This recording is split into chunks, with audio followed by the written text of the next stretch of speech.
I'm Scott Koegler. I'm here at VCF for 2010. I'm here with Joe Mohorovic of Intertec. And we're going to talk about compliance and some coming regulations. And where I'd like to go with this is to talk about how the documentation, the regulations and all that's going to fit into the stream of data that makes up the trading chain now, the EDI documents and the ASNs and all those kind of things. So maybe you could talk about what kind of regulations we're looking at, time frames. I know it's pretty short, right? Yeah, it's coming right up. Yeah. I think you captured it correctly in the fact that product compliance and regulation of consumer products in particular is evolving. It's evolving from a past scenario of strict product compliance, that is, does the product meet voluntary standards, mandatory standards, does it have any defects, which might be a substantial product hazard to consumers. That's now shifting to a regulation based on process. That is that importers... So did you start out at the right point? Did you take the controls and to know in advance whether you're going to have an issue? Yeah, and the pressures, I think, will be for the kind of verification. So the documents, that would be such as final testing reports, will need to be uploaded so importers can have them. Should they be in a situation where they'll have to produce a technical file for a regulatory body. Other kind of documents would include results of factory audits, inspection reports, any documentation that identifies that you're only using pre-certified raw materials that comply with a lot of the chemical requirements. So all of this documentation and verification will need to be put into the supply chain so that importers can then be able to define what processes they've had in place.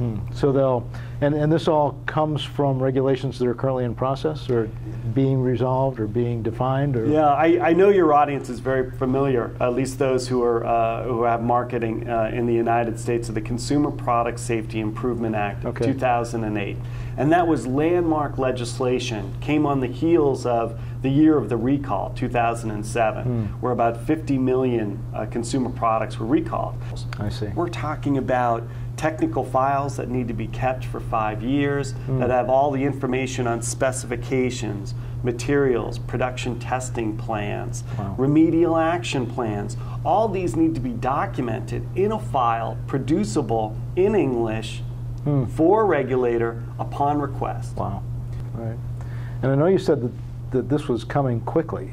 So what, I guess one thing is how quickly are we talking about, and what, do you have any recommendations about what folks might look to prepare themselves for? Yeah, and the CPSC's chairman, Ines Tenenbaum, has made it a priority to try to finalize this rule by 2010.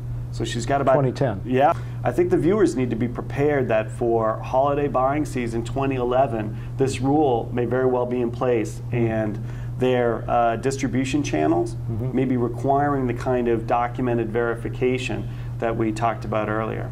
Now the documentation, is that something that's already in place? Are they doing these things already, or they should be doing these things already? I think a lot of these things are in place. Okay. I think that everybody producing product for sale or distribution in the United States is having that product tested to mandatory standards, to voluntary standards. So the issue really is, number one, if you don't already have the documentation in place, you need to create it, put it in place, and get it in the process.